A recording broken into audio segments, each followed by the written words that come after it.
All right, so before we jump into part 3, 5.0, Inside the Empire, we've talked about authentication. We're going to move on to authorization. But before we do that, I meant in the last section to mention a book. So I'm going to throw this quick Amazon page up here for you. The book is called The Cuckoo's Egg, okay?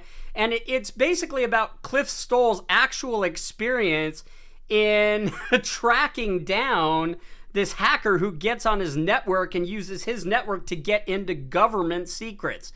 It is an absolutely great book. I reference it in my textbook because initially when I started reading it, I just saw that it was cybersecurity, right? And so I got to pick up every cybersecurity book there is. I actually thought it was fiction and then figured out it was an actual nonfiction account of Cliff Stoll's experience when he worked at Lawrence Berkeley National Laboratory. So you might enjoy the book. Again, augment your learning through other readings, as I've discussed previously. All right, so let's jump into authorization.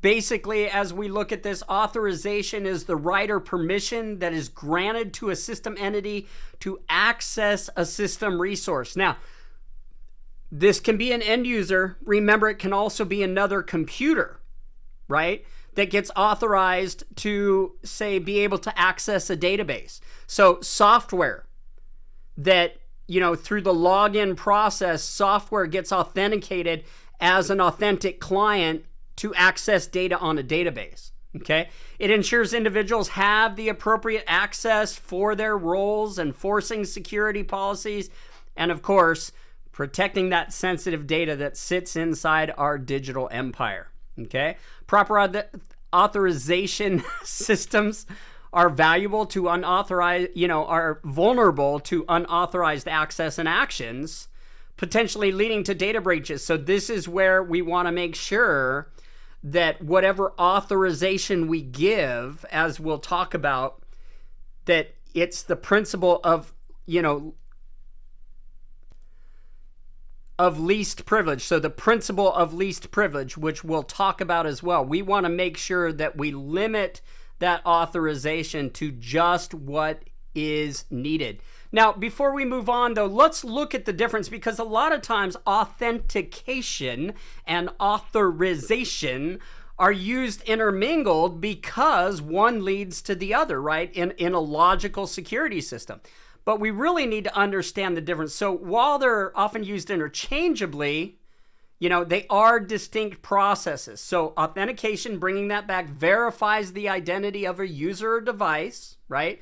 Ensuring they are who they claim to be, right? Logging in with the username and password. Again, that software authorizing the client, right? And then leading to or authenticating the client, and then leading to what the client can do based on who logged into the client, okay? So in contrast, authorization determines post-authentication what an authenticated user is allowed to access and what actions they can perform based on their role. And role is key here. So a couple little AI graphics in regards to that. So as I discussed, the principle of least privilege is key here, okay? This principle mandates that users and programs should have only the minimum level of access necessary to complete their tasks. So what that means is we're not going to give an end user administrative rights, right? And, in key with that, we'll talk about another concept. But by limiting these permissions, the risk of accidental or malicious misuse of privileges is minimized. We do this on the client. We make sure that an end user, and end users at home, right? Typically, the first account they create on that brand new Windows machine becomes what? An administrator. And that is just absolutely terrible, right? So let's discuss this now. Administrators, and in the textbook, I cover this in detail, right? But I say, do what I say and what I do. Administrators need 2 accounts. Administrators need an administrative account when and only when they're performing administrative duties, and then they need an end user account with, again, limited permissions following this principle of least privilege for what they need to do as an end user. Okay, so that's a great practice.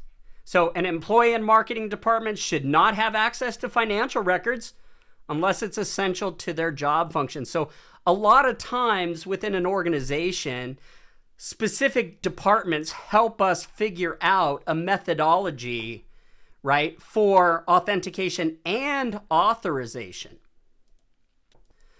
So just like with authentication, authorization, regular access reviews, periodically reviewing and adjusting access permissions ensures they remain aligned with current roles. So especially if HR changes jobs, so let's say we have two people that each had unique jobs and suddenly those two jobs become one, we need to make sure that we now have a user role that is both authenticated and authorized to do the functions of both. Or if we take one role, which is what typically happens, we figure out one person is literally doing the job of two and we split that.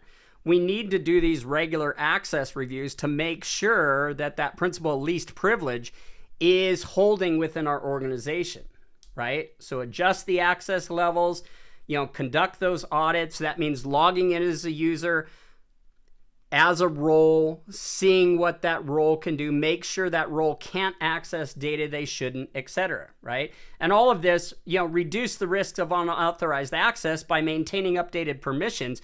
If we have a hacker that gets that username and password for an end user, their ability is going to be very limited, right? But if that end user has rights and authorizations that they shouldn't, suddenly the hacker has more room, right? A larger attack vector, if you will. So access logging and monitoring. So this is an automated process, keep detailed and secure logs of access events, who logged in, who logged out. Sometimes these logs can get huge, right? So we can take them off. We can use third-party systems that, will basically report what we're really interested in, which is not necessarily 3 successful logins by a user on the same day, unless normally we see only 1 successful login, right? So keep that in mind as well. But as we talk about these logs within, our authentication and authorization system, as well as access controls, we want to make sure that we're copying these logs, encrypting them, keeping them from a hacker, so that if a hacker does get in and changes the logs, okay, we have other copies of the logs that we can audit the two to figure out when the hacker was in, where the hacker went, etc. Okay, so we need to maintain and secure those logs, obviously, regular reviews, investigate repeated attempts to access. So if we get that notification that a user account is unsuccessfully authenticating and thus unsuccessfully getting authorization, we want to investigate that, because maybe that user doesn't realize that their account has been compromised, right? Or is trying to be compromised. So automated provisioning, deprovisioning. So there are automated systems that manage user access based on the role. So, think of this as a higher level where we automate that process. We give it a role. These are the typical files, etc. Okay, so that we don't have to manage all of this. Now, within Active Directory, this can become very complex for a large organization, right? So using a third-party software that does this for us can streamline that process tremendously, okay? It ensures prompt granting of access rights for new roles. This is, by the way, where single sign-on can actually, although it's convenient, right? It can also secure from an authentication and authorization, in that if we deactivate the account, suddenly that end user or that device is not allowed to gain access to other software, other networks, portions of the network, whatever the case may be. Okay. So Also, another best practice is just-in-time access. So the approach provides temporary elevated access to users only for the duration necessary to complete specific tasks. So my best example of this is the implementation of security on an Apple computer, on a Mac, okay? So you log in, you've got limited permissions, and then suddenly you need to install a piece of software. Now you need to give an additional, right, authorization and authentication, an additional password that is your password, but you're essentially confirming, hey, I know I'm going to do something at, say, an administrative level. I'm trying to keep this as simple as I can for beginners. So, provide temporary elevated access, automatically revoke, reduce risk of long-term exposures, all good things. So that's it for part 3. I will see you for the last part, part 4. That's going to be a little bit longer. We've got a couple sections to get through. Take care, and I'll see you for the next video.